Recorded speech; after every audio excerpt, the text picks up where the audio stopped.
thing, okay? If you're hot, don't fuck.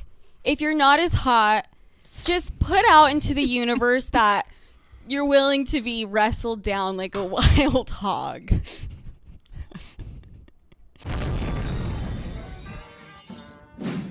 Okay, this is the Call Her Daddy podcast. I wish you did not ever. You are willing to be wrestled down. Put like it out there. You're willing to be wrestled down like a wild hog, and you'll get invited to parties. And this is.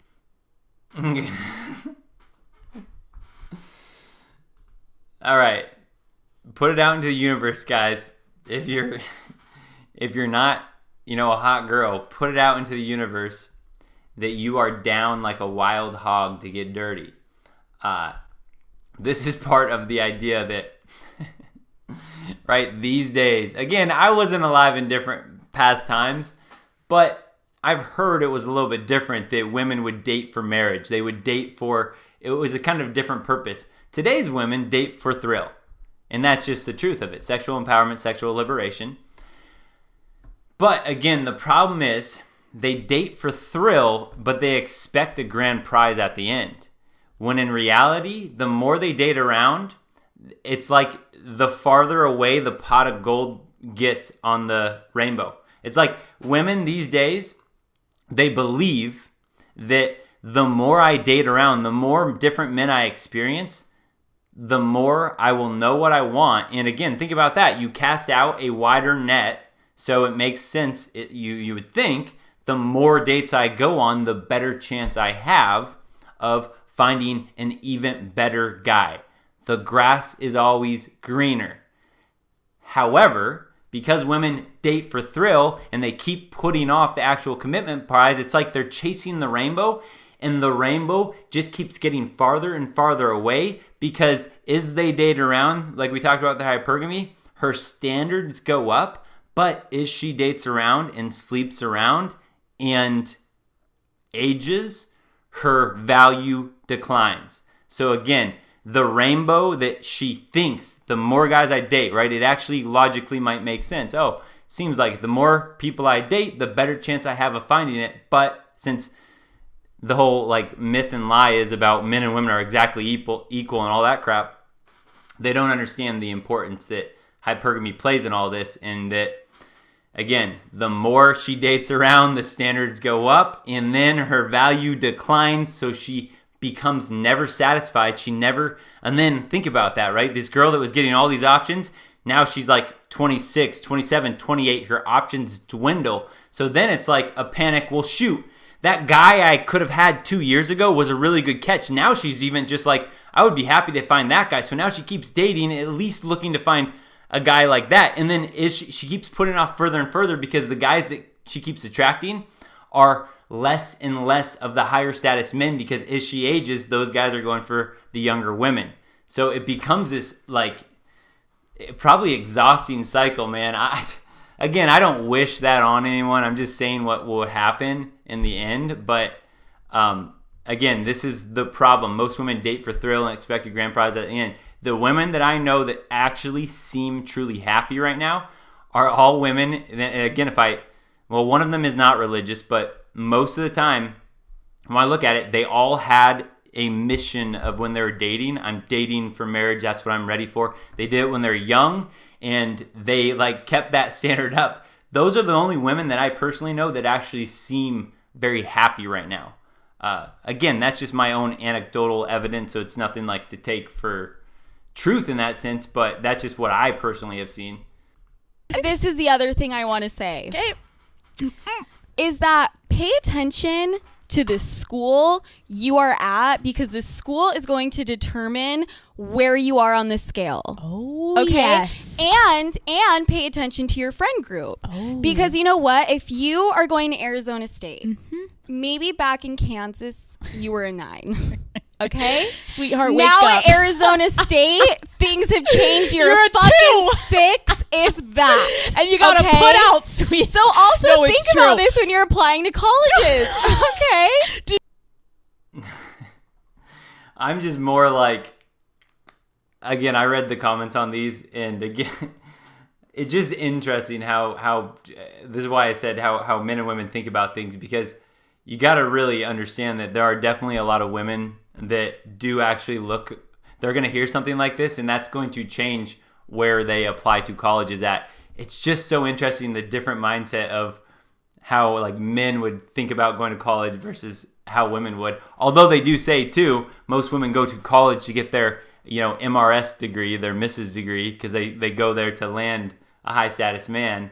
But not anymore. Not when women go and they date for the thrill and they can't get off of that.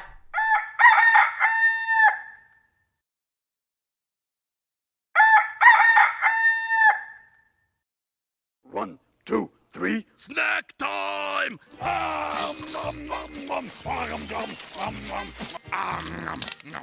Cock carousel.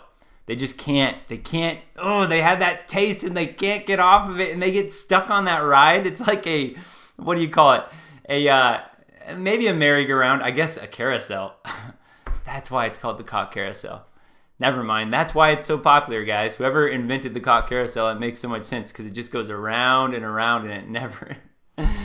Oh, you guys just saw me awaken to how really well done that whole cock carousel thing is. Anyone know? Shout out who you guys heard that from first, the cock carousel. Oh, man.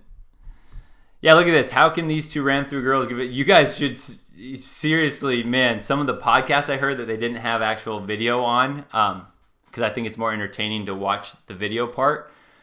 Like I was listening in the airport sometimes just going on. I'm just like stuff that I know is true because of knowing Red Pill and all that stuff. But again, it's just like when I get the inside scoop from actual women in my life and they tell their stories, it's like, man, you guys, us men have such a flawed perception of women. We have this like impression that they are these like, their base set is like this angelic sweet creature. It's like that's what it's almost like we always give them the benefit of the doubt, when in reality, typically it's more like they always have a divisive, devious plan for everything. They have all of these things thought of. Like, think about that. All these girls applying to certain colleges just to be, a 10 versus, because of the perceived image. Hey, man, we're back with Ambition Matters, my man. Another super chat. He says, reverse psychology breaks down perceived value. Tell her she is too innocent for you. She will play bad girl. Tell her you've seen better. Don't be overly excited. A 10 will feel like a 7 when you do this. It's so true. When we started off with some of the things that was like surprising about how men and women think about things, that was like when I first started to learn about some of the really game parts of things. There's a lot of the like very cheesy stuff where they, the pickup artist would go on and run some can line, or they would or they would say this, or they would nag her, right? These ideas. What I never did, whenever I read stuff like that or heard stuff like that, I was always fascinated, not at the thing they said. I never liked that. I just never liked taking someone else's thing. It just doesn't feel, genuine to me. But whenever I would understand the underlying principle behind why that worked, that fascinated me. So stuff like this, it's really weird when you listen to women and how they talk about these things. It's very interesting how they talk about things, but that same like idea where it's like, wow, these women think about things way different than we did. They overthink all these things. When you understand that as well as a man, you can use it to your advantage. That's when guys will say it's like shooting fish in a barrel. When I tell everyone, guys, like, yeah, we might be in the fall of society right now. No doubt. It really seems that way. No doubt. So morally, we are not at a place at all where we should be ideally in a good world. But is a bachelor that doesn't if you want to be a bachelor in today's world, it's better than ever, because stuff like this, these two girls, their female nature is out openly on display. And then if you're smart enough to just sit back and be like, that's interesting how that works. Wow, their emotions are everything. They get so crazy curious when a guy says no to them, or when they add a little mystery. Like when you understand these underlying principles, it's just like, man, this is super easy now. Like, so again, on one hand, society-wise, it's not a good situation to be in. But if you're just living the bachelor life, it's a pretty dang good situation because you can do very little work or effort to get pretty dang good rewards these days.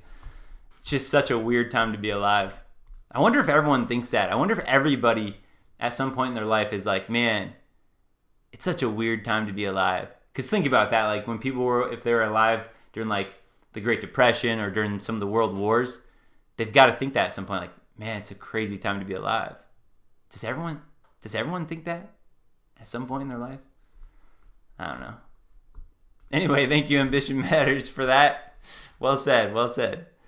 Want to have to be a slut and be a fucking 6 at Arizona, or do you want to be a 9? Because there you go, in Boston, yes, the girls are actually hideous. Yes. I'm sorry. Anyone listening to this that's a 6 or below, Boston is your calling. Fucking put that on your college essay. Why do I want to go to this school? Because I don't really feel like putting out, and I would like to have a chance at being hot. I'm going to be a 9 here, whereas I'll be a 5 at Arizona. There's a no-brainer, Mom, okay? I'm going to be you.